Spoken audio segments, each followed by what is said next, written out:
Hey y'all, I am Tasha Love Oracle, and let's talk about this childhood trauma. Whether it's mental, physical, sexual, trauma is trauma. Now, a way to be able to release it, because I think this is one of the things that people struggle the most with. First of all, number one is forgiveness. Not forgiveness of the person that did it. I don't care if it's your parent. I don't care if it's a stranger. I don't care who it is. It's not them that you need to forgive. It's yourself you need to forgive. Forgive yourself for carrying that energy for so long. Forgive yourself because if it happened when you were 5 and you're 25 and that thing still affects you the same way it did when you were 5, then you are the one giving it power. It is not that person no longer. That person, once they are removed from the situation, no longer has power over you unless you give it to them. And this is where that forgiveness of self comes in. This is where that first step of taking back your power comes in, because you must forgive yourself for even allowing yourself to go through that circumstance, for even allowing yourself to be created to experience that. That's the first thing. Second thing, the person that violated you. That person that violated you, or that person that let you get violated, that place of anger, okay? Now that place is the next step that you're gonna work on here. And you're gonna work on this by releasing it off of them. You're not forgiving them, but you're releasing it off of them. I release this negative thing that you have done. I release it and I take back my power and I even give you back yours. Because that person, no matter how old they were, no matter what it was, they were going through something too. As hard as it is when you're the victim, to understand that the person that you were dealing with was dealing with their own demons, that's when you finally can really release yourself. I've went through sexual abuse from the time I can remember. And it's not to say, and I dealt with it from an adult and a child. And that child was being abused by the same person that was abusing me. And so can I blame the child and say that the child abused me? No, that child was also going through a victimization and was expressing the pain that they were feeling. And so this whole trauma thing, it is a huge cycle. You could be 45 and still stuck in that 5-year-old loop.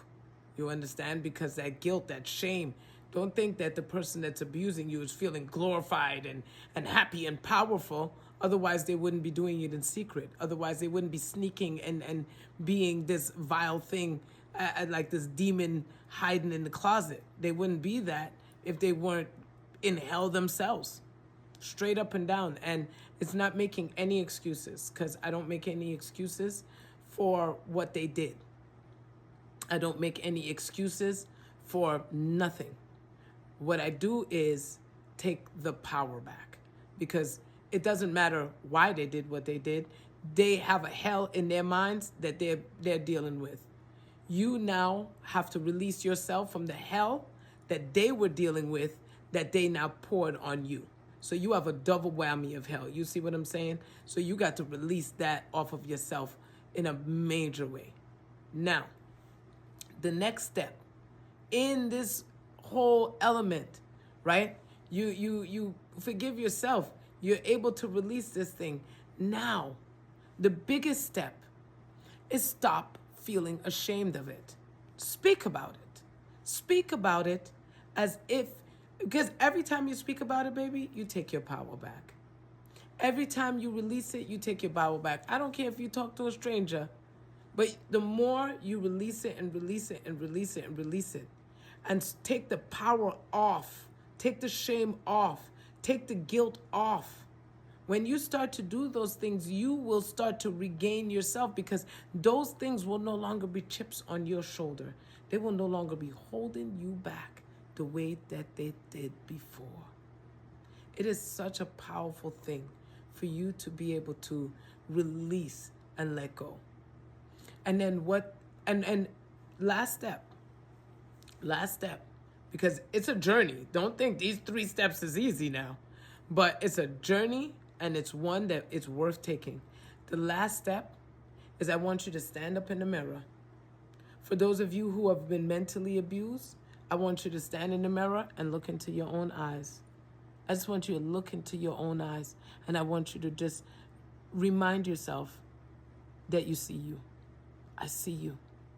I see you. I'm in control. I see you. Those are the things for mental abuse. I am in control because it's all in the mind that just keeps playing itself out over and over and over again, like a nightmare story, like a recurring nightmare dream. So you have to take control. For those of you who have been physically abused, I want you to just hold yourself. And I just want you to just squeeze every element of you, and just remind yourself you're safe. I'm safe. I'm safe. I only feel what I allow myself to feel. Because you'll notice you're squeezing your arm, but your leg isn't feeling it. You'll notice that you touch your head, but your chest isn't feeling it. I want you to understand that only what you allow yourself to feel, what you allow yourself to take on, has power over you. And for those of you who were sexually abused, this is a hurdle. I used to I used to go in the shower up until I was maybe about 16 with my bra and panty on, and take it off strategically after I've washed. Then that would be the last thing I wash. And as I jump out that shower, that's the first thing that's going back on. Then I'll lotion my body. I was so terrified of allowing myself to just see myself. And so for you, I want you to take the time, and I want you to literally stand in the mirror, butt naked, and I want you to just look at your body and remind yourself, it's okay. You're clean. You're clean. You're clean. Take all that dirtiness off of you. Maybe it was your breast that was used as the tool. Maybe it was the vagina. It was a combination. Maybe it was kisses. Maybe it was just too much touch. There's so many things tied to those traumas. And each trauma that you went through, I want you to take your power back. If kisses were used, I want you to kiss yourself and just remind yourself it's okay to be loved. But you are the one that's going to have to take these steps. And they're not going to be that easy, because I've been out of abuse and out of these things for a long time. For a long time. Over 30 years. And for my childhood abuse, from the first time that I was abused, that's over 40 years. And yet it can still sit in my mind as yesterday. But me taking my power back is the main thing that keeps that yesterday out of my today. Because I have a voice, and I will not allow myself to be silent and take it any further. And the more you keep the silence about what you've been through, is the more you give them power. So for all of you guys who are suffering out there with mental, physical, sexual, any form of trauma, these are the 3 steps that will help every single one of you be able to break that bound and break those bonds that have been holding you.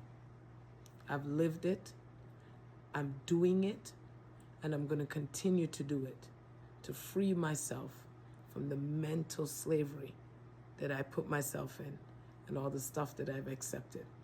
And this is why I'm making this video, to help you free yourself as well. Because so many of you are going through turmoil in your relationships and within yourself still. And you don't have to. You now have a way and the first steps to take your power back. Love you and bless you on this journey. You got this.